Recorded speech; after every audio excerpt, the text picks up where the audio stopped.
ते संस्थेचे लुटमार करणाऱ्या संस्था घेतात या बातम्या. गरीब पोट भरणारं कुटुंब घेत नाही बातमी कधी. तुम्ही त्या गरीब कुटुंबासाठी त्याच्या घरोघर जाऊन असे उपक्रम घेतले का? की ते जनजागृती तुमच्यासाठी ह्या वर्षी हा निधी आहे, तुम्ही ह्या विषयातून ह्या प्रकल्पाला सादर करा, असं केले का? हे प्रकल्पाचं काम आहे.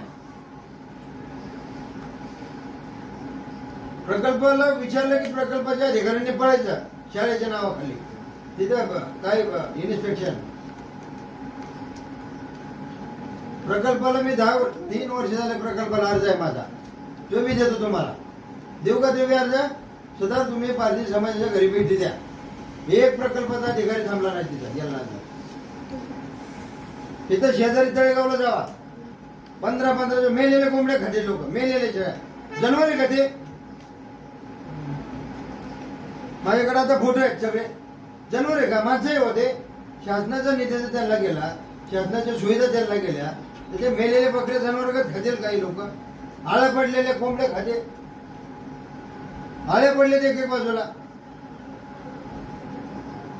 त्याला निवडणूक आयुक्तांनी बघून डोळ्यात पाणी आलं. ते आता निवडणूक आयुक्त त्यांच्या घरी मी घेऊन गेलो. त्या दिवशी प्रकल्प अधिकाऱ्याला सुचलं नाही ते देऊन बसायच्या. तिथं प्रकल्पाचं कार्यालय म्हणत होते अधिकारी, तिकडे साहेबांना घेऊन जाऊ नका ते दाखवायला. साहेबांनी पाहिले ते मेलेले शेळ्या सगळे कापून पडलेले. ते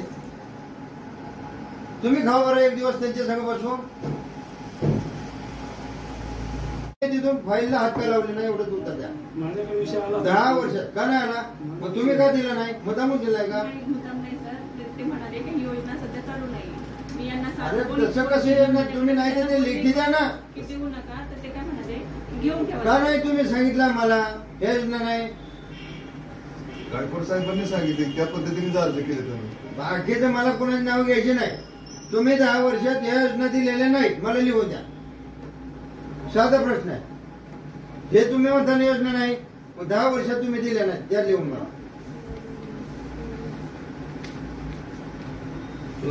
यातलं एक बी प्रश्न हे जेवढे प्रकरण आहेत ना त्याच्यातले तुम्ही दिलेले नाही, द्या मला लिहून 10 वर्षामध्ये. ज्या संस्थाने तुमचे खिसे भरले त्या संस्थेत तुम्ही काम करणार. ह्याचे पुरावे आहेत माझ्याकडे. मी साध्य करून देऊ का? तुम्ही राजीनामा द्या नका, मी देतो तुम्हाला पुरावे. तुमच्याकडून कसं बिस्किट येते ते देतो मी बिगर पुरावा चालवलंच नाही. उद्या कलेक्टर साहेबांना हेच मानणार आहे मी. आदिवासी खातं म्हणजे निवड तुम्हाला लुटमार करण्याचं खातं झालेलं आहे. किती लोकांचे भोग भागवले एवढंच मला सांगा, मला बाकी का. ते दिलं एक खावटी योजना 70 वर्षात. 3 किलो मीठ, 1 किलो मसाला. खा किती मी तिकडे 2 किलो ते किडे जुरळ लागलेले ते डाळी दिल्या भरून. 2 किलो 70 वर्षात तेवढं किट दिलं. तुम्हाला माहिती का? ते किट जमा करण्यासाठी देण्यासाठी माझं स्वतःच 1.5 लाख रुपये घालवलेत मी. हे सर्वे करून द्यायला फुकट. त्याच्यामध्ये सर्वे केलेला ह्यांनी पैसे घेतले. आम्ही सर्वे करून द्यायला, आणि तुम्ही त्याच्या शिक्षकांना पगार वाटताय. सर्वे आम्ही करून द्यायचं तुम्हाला, त्याचा निधी तुम्ही फुकट लोकांना वाटताय. प्रत्येक गावोगावी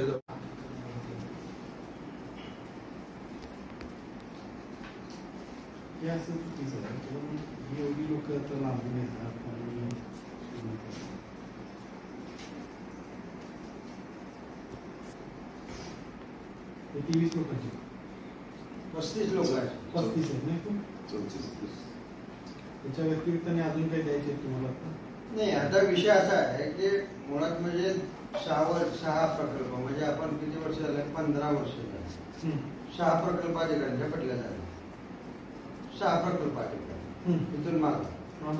आपण दरवर्षी आपण त्यांना एकदा सर्वे करतोय. सर्वे दरवर्षी सगळ्या प्रकल्पांचं एवढंच म्हणणं आहे की आपण सर्वे करू, आपण काम करू.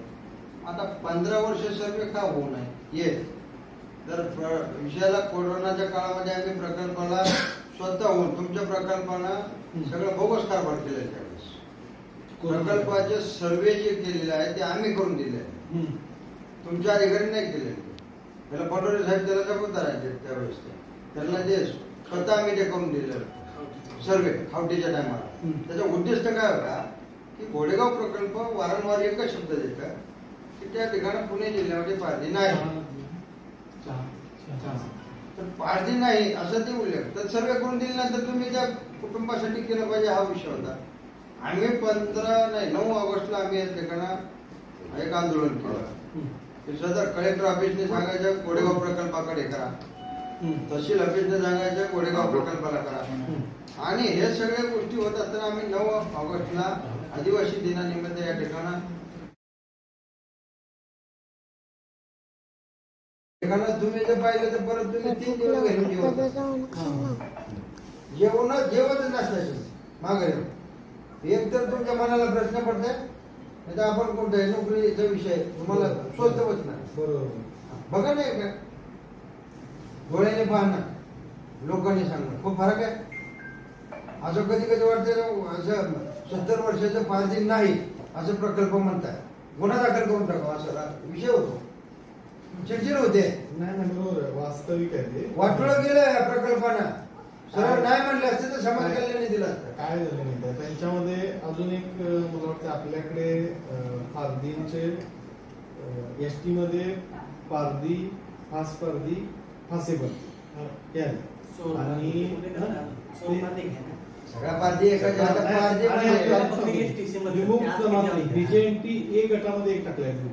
गाव पारधी, गाय पारधी, नंतर पाल पारधी आणि राज पारधी. तो ग्रुप तिकडे काय नेमका दोन्हीतला फरक असा काय विशेष असं नाही. भाषासारखी आहे.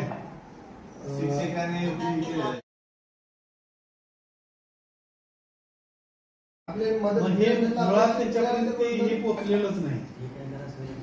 मुळात जेव्हा नाही मंजूर करायचं पाटील साहेब मुळात हे ऑफिसची लोक बिलकुल पारधी कुटुंबापर्यंत पोहोचलेली नाही आणि यांना पोहोचण्याची आवड बी नाही, त्यांना काम करण्याची आवड नाही.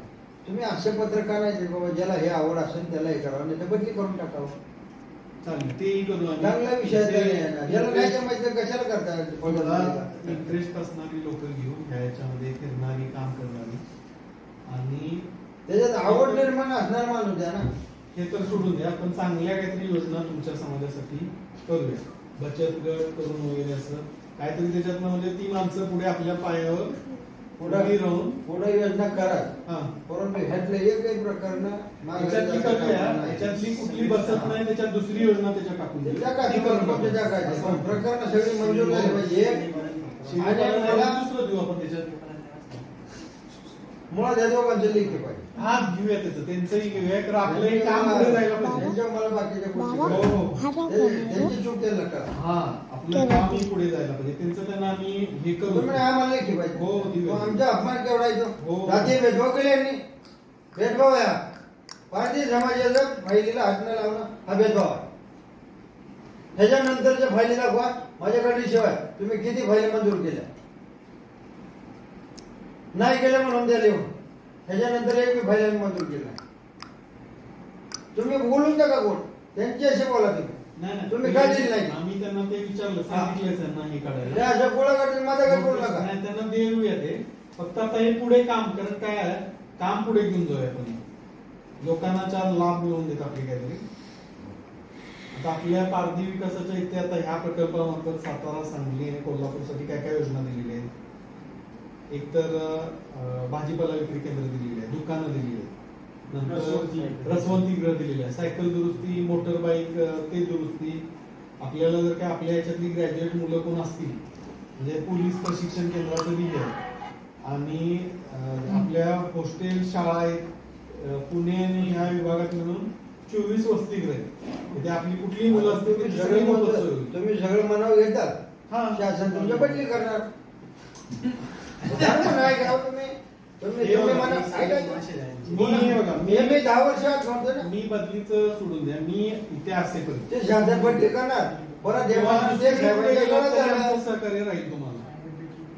जरी आम्ही कास्ट व्हेरिफिकेशनला गेलो तुमच्या लोकांची विचारा ज्यांच्या व्हेरिफिकेशन झाली लगेच आमचं 8-15 दिवसात तुमचं मिळतं की नाही विचारा. तुमचं मरण आमचं मरण हे नाही, पण लाभ मिळाला पाहिजे. आपण लाभ नका देऊ, पण तुम्ही लिहून द्या. माझं म्हणणं आहे एवढं, लोकांना समाधान कळते तरी जायचे ते गोरेगाव म्हणून. ते आपली कामं होत नाहीत म्हणून सांगतात तरी करणार नाहीत ना. अपेक्षा विसरून तरी जाता येतील ना, म्हणजे आपलं जीवन तुमच्या आपल्याला हे प्रकल्प काम करत नाही असं सिद्ध तरी होईल ना. तुम्ही लिहून द्या ना 2 ओळी. साहेब आम्ही 300 किलोमीटर आलोय जवळपास इंदापुरात आलोय, पुणे जिल्ह्याच्या बाउंड्रीहून शेवटचं गाव आमचं, शेवटचं गाव आमचं. भीमानगर आता उजनी तुम्ही धरणाचा एकदा टप्पा. ते कोल्हापूर ते गोडेगाव किती आहे? विटा ते एक किती आहे? घर असे ना असे बहुत वर्ष झाले. लोकांची भांडणं लागली. ते गेले महिन्यात मला थांबायची बाय आली. लोकांची भांडणं लागली. जे कोणी मध्यस्थी लोक माणूस होता, अरे बाबा घर का पूर्ण व्हाय ना. ते येतोय जाते तुमच्याकडे. ते बसवराज चव्हाण येतोय तुमच्याकडे जातोय. ते कॉन्ट्रॅक्टरने घर सगळे बिल पास करून घेतले. घर पूर्ण दाबले. कशा बेसवर दाबले? ते उजनीच्या शेजारी ते गाव आहे बघा, 70 घर आहेत तिथं. जंगल सगळं उभं राहिलं. कशा बेसवर तुम्ही बिल काढली? तो भ्रष्टाचार नाही का? काढा ना तुमच्या काळामध्ये त्याचे मागचे पाहिजे. पारधी 25,000 रुपये दिलेले. घरकुलं खरं मिळते. काढा, चौकशी करा. ते आम्हाला लेखी द्या कशामुळे ते पूर्ण दिलेले तुम्ही घरकुलं. आम्ही देतो ते सादर करतो. त्याला पत्र टाकायची बोली नाही का? नुसतं इटाचे भानगड मग संडास उभी केली. संडास उभी केले तिथे काय भूत जाऊन संडास करणार आहे?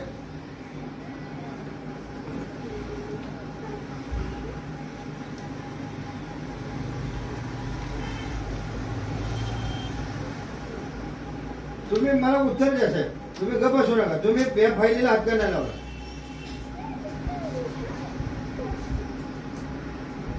तुम्ही गप्प बसून चालणार नाही.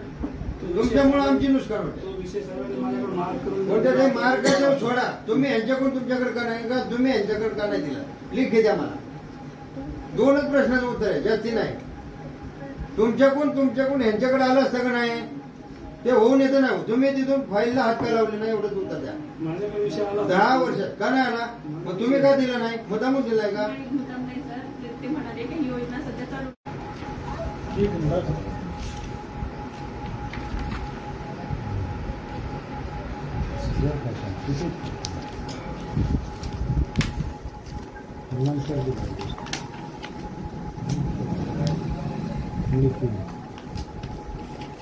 पस्तीस 40 प्रकरण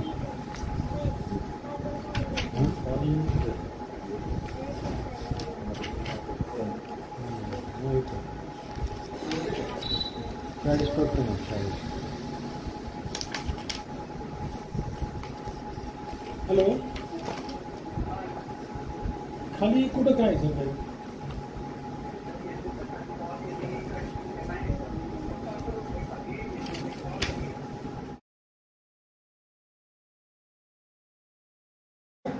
हा सर. हो हो, ऑफिसलाच आहे. ती पारधी लोक आलेले आहेत, ते त्यासाठी तुम्हाला फोन करत होतो. बरं बरं बरं, ओके.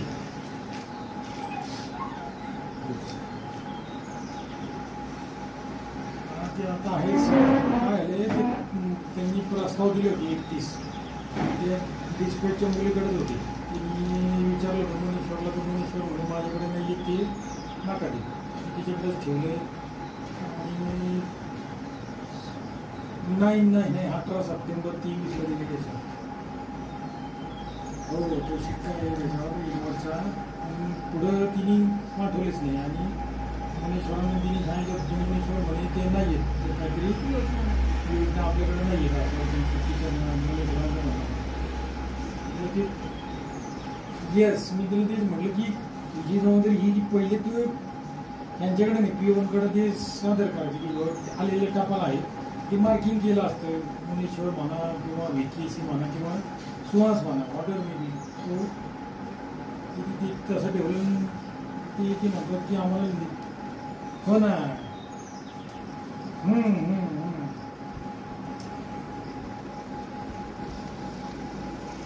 हो ना हो ना हो ना. ते त्यांना थांबवत पाठवतो. बोलू आपण. हो हो हो हो हो हो हो हो हो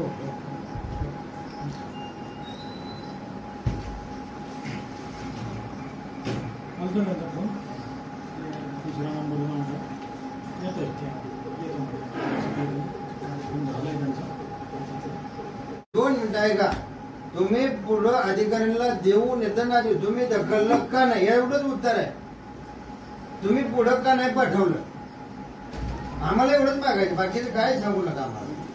तुम्ही तुमच्या फाईल पासून त्याच्यावर 1.5 किलो भोपटा ते झाडाची पाळी का आली तुम्ही पुढं का नाही ढकललं त्यांच्याकडं. ते घ्या नाही तर फेकून द्या नाही तर जाळून टाका कुठं जाळायचे. पण तुम्ही पुढं का नाही दिला त्यांनी तुम्हाला सांगितलं का तुम्ही ती मुद्दाम दिलं नाही का तुम्हाला फार त्याची कामं करायची नाहीत. तसं का नाही ते पाठवलं. 1 वर्षभर ते प्रकरण मी दाखवलं सर. आता करेक्ट वर्ष झालं याला जमा केलं. 1 वर्षात तुम्ही प्रकरण का डेव्हलप पुढे गेलं नाही. तसं लिखी द्या मला पोच द्या आजची पोच द्या. तसं विषयातून गेल्या महिन्यापासून ह्या महिन्यापर्यंत नेट प्रकरण माझ्या टेबलावर होतं तुम्ही लिहून द्या. मला 2 वेळेस तुम्ही दोघांनी लिहून द्या बाकी काय करणार मला तुम्ही काय देऊच नका मला. फक्त प्रकरण हे प्रकरण आमच्यापाशी आहे गेले वर्षभरात द्या ना तेवढे 2 वेळेस लिहून द्या मला. द्या मला बी लांब जायचं. आम्हाला 12 वाजता जायला लागेल. 12 वाजू दे 1 वाजून 3 वाजून हा 1 वाजून.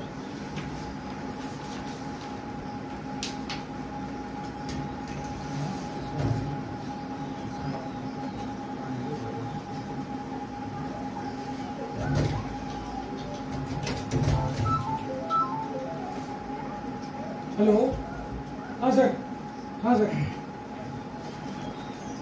हो हो ऑफिसलाच आहे. ती ते आणि बाकीचे ह्यातून आपले प्रोसिजर काय होते ते कॉलेजला पाठवता का त्या विद्यार्थ्यांमध्ये विद्यार्थ्याच्या अकाउंटला त्याचा निर्वाह भत्ता वगैरे पैसे जातात. कॉलेजची जी फी वगैरे ती कॉलेजला. ओके. आणि मग आपण ह्या कुटुंबाने जर पडले असेल तर त्या कुटुंबाला दिलं जातं का. हा ते विद्यार्थ्यांचं जर त्यांनी स्वतः बोलले असेल त्यावेळेस तुमची वेळेवर नाही मिळत नंतर तुम्ही कोणाला देता कॉलेजला देता का त्या आपण ते विद्यार्थ्यांच्या अकाउंटला टाकतो. नाही आता त्यांनी फॉर्म भरताना तसं नमूद केलं असेल. हां फॉर्म भरताना तो ऑप्शन आहे. विद्यार्थ्यांनी भरला असेल पैसे तर विद्यार्थ्यांनी त्याच्या एवढे पैसे मी भरले असं नमूद करण्यात. तसं तुम्हाला 20-25 विद्यार्थी आहेत ते विद्यार्थ्यांचे ते तिथं कॉलेजला भरलेलं पाठवून देते. जर त्यांनी भरला असेल तर फॉर्म पाठवा. हा फॉर्म फॉर्म पाठवून देतो. 10-15 मुलं आहेत बारामती इंदापूरचे सगळे 5 समाजातलेच आहेत. शाळेकडून त्यांची माहितीचे फॉर्म भरले तुम्हाला पाठवते. ऑनलाईन ते सगळं कसं आहे ते बघून घेऊ. हां आपल्याकडून त्यांना मदत झाली नाही. ऑनलाईन फॉर्म आल्यावर आम्ही त्याच्यावर फक्त कागदपत्र व्यवस्थित जोडून पाठवतो. 12वीला काहीतरी ऍडमिशनला काल